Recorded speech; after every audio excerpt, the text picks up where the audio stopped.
గారు చూసారా ఈ సినిమాని? ఇప్పుడు అంటే యాక్చువల్లీ మీరు రివ్యూస్ చూస్తే mostly they are across. I mean నేనేం చెప్పలేదు, you will go it better. I think they been mostly positive. That's fine అండి. సి అది నెగిటివ్ అయినా పాజిటివ్ అయినా ఇట్స్ ఫైన్, ఇట్స్ ఒపీనియన్. లేదు చూడలేదండి, చూస్తారు. I asked him to watch it as soon as possible and when you can will see it అండి. పెట్టలేదు అనే సీన్స్ ఏమైనా ఉన్నాయి? పెట్టలేకపోయాను అని బాధపడి కొన్ని సీన్స్ షూట్ చేసి ఫైనల్ ఎడిట్లో తీసేసినవి. నంద్యాల బై ఎలక్షన్ ఎపిసోడ్ ఒకటి తీసాము. దేర్ లాట్ ఆఫ్ అది సీన్ కొడితే తీసుకున్నాము, అది ఇట్లాంటి ఆ ఎపిసోడ్ ఉంది. కానీ బట్ ఐ థాట్ అప్పటికే it was very repetitive about elections coming and going. So we had to take that out to progress the story further. Hi sir. So making wise అయితే మంచి రివ్యూస్ వస్తున్నాయి మీకు, అంటే apart from political scenario. So ఇందులో మామూలుగా మనం తెలుగు రాష్ట్రాల్లో మాట్లాడుకునేది ఏంటంటే ప్రత్యర్థులు చంద్రబాబు గారు అండ్ జగన్ గారు. బట్ మీరు మెయిన్ యాంటగనిస్ట్గా చూపించింది సోనియా గాంధీ గారిని. అంటే ఎందుకు అంటే నేషనల్ ఆవిడ కాబట్టి ఆవిడ అయితే రియాక్ట్ అవ్వరు పెద్దగా అని చెప్పి ఆవిడని మెయిన్ యాంటగనిస్ట్గా చూపించారా? ఏం లేదండి, ఇద్దరు ఉన్నారు. మీకు అలా ఆయన యాంటానిగస్ లాగా అనిపించలేదంటే గ్రేట్ అది. సో బ్రహ్మాండంగా ఆయన ఉన్నాడు. ప్రత్యర్థులు అంటే ఆయనకు ఉన్న రెండు కష్టాలు, కాన్ఫ్లిక్ట్స్. ప్రత్యర్థులు ఎవరంటే వాళ్ళిద్దరే. మనకు మీరు చూసిన వర్షన్లో చాలా డైలాగ్స్ మ్యూట్ చేశారు ఆర్ తీసేశారు. లేదంటే చాలా యాక్చువల్లీ ద బెస్ట్ డైలాగ్స్ అన్నీ ఆయనకే ఉన్నాయి, చంద్రబాబు గారి క్యారెక్టర్కే ఉన్నాయి. అండ్ అన్ఫార్చునేట్లీ మనకి ఓవర్సీస్ వర్షన్లో ఉంది, ఇక్కడ వర్షన్లో కొన్ని లేవు. అందుకు మీకు ఏమన్నా అనిపించండి సరే ఎందుకు సాఫ్ట్ అని అట్లా ఎందుకు చేస్తామండి కదా. అర్థమైందంటే that's I got it. It is not one person అంటే చెప్పలేను, ఇది స్పెసిఫిక్ కదా అట్లా కైండ్ ఆఫ్ క్యారెక్టర్ కాదు.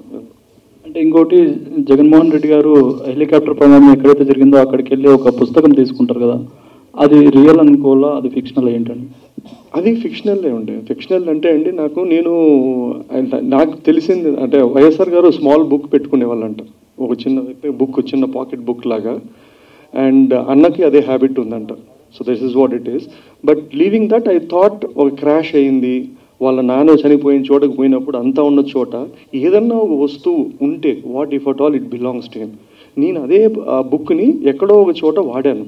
ఏది ఇచ్చిన మాట అనే ఒక ఫ్లాష్ కావడానికి అనేదానికి వాడాను. ఇది స్క్రీన్ రైటింగ్ థింగ్ అండి అంతే.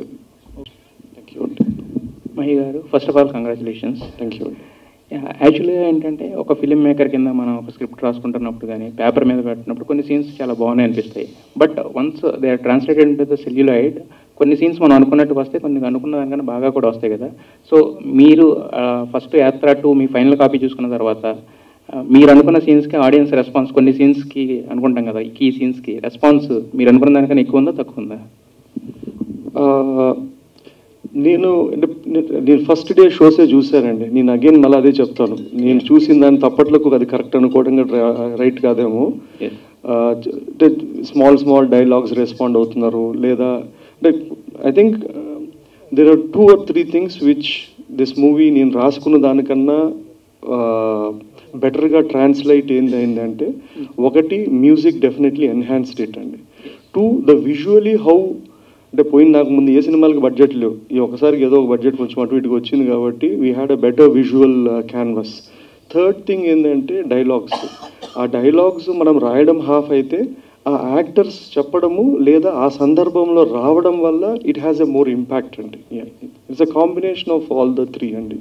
ఒక ఫిల్మ్ మేకర్కి ఏంటంటే సినిమా తీయడం, రిలీజ్ చేయడం ఇదంతా ఒకటి, బట్ వచ్చే బెస్ట్ కాంప్లిమెంట్స్ ఏవైతే ఉన్నాయో అవి అంటే రియల్ సక్సెస్ కింద ఫీల్ అవుతారు కదా. సో ఈ సినిమాకి ఇప్పటికే మీకు చాలా కాంప్లిమెంట్స్ వచ్చి ఉంటాయి కదా, బట్ ఈ విషయంలో నేను గెలిచాను అని అనుకున్న కాంప్లిమెంట్ అంటే ఏంటి? ఇలాంటి కాంప్లిమెంట్ ఒకటి వచ్చింది నాకు చాలా యాత్ర 2 కనిపించిన సాటిస్ఫాక్టరీ కాంప్లిమెంట్. నేను ఐ థింక్ యాత్రకైనా యాత్ర 2కైనా అండి, యాత్ర కూడా the box office was never great. మనము when you make stories about politicians or politics అండి, you need to be very precise. అంటే ఒక సెట్ ఆఫ్ ఆడియన్స్ ఉంటారు, వాళ్ళకి అది విపరీతంగా నచ్చుతుంది. 2 they will be neutral audience, వాళ్ళు they are not rooting for them. అట్లా వాళ్ళు చెప్పినప్పుడు there are few people who told అంటే we don't like him or we don't less about him, కానీ నాకు ఈ సినిమాగా నాకు నచ్చింది. That gives me more sense of a satisfaction as a story teller. ఇంకోటి ఏంటంటే ఇట్లా మూవీస్ ఏంటంటే they become part of history. ఇప్పుడు షార్ట్ ఇది కమర్షియల్ సినిమా అంటే ఒక స్పాన్ ఏముంటుందంటే ఒక 1 month ఒక 1 monthలో మర్చిపోతాం.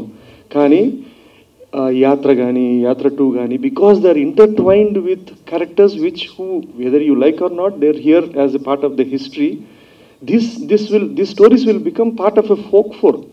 ఈ సినిమాలు they will last much longer than even my time line or whoever it is అండి. మహి గారు ఇంకోటి ఏంటంటే నందిగం సురేష్ క్యారెక్టర్ ఉంది కదా, అది వచ్చినప్పుడు గూస్ బంప్స్ వచ్చే సీన్ ఉంది. కానీ ఎవరైతే నిన్ను కొట్టారో వాళ్ళతోనే సెల్యూట్ కొట్టిస్తున్నారు కదా, ఆ సెల్యూట్ కొట్టించే సీన్ చూపించుంటే బాగుంటుందని చాలా మంది అన్నారు. అది మీరు తీసి ఎడిటింగ్లో పోయిందా లేక ఏంటండి?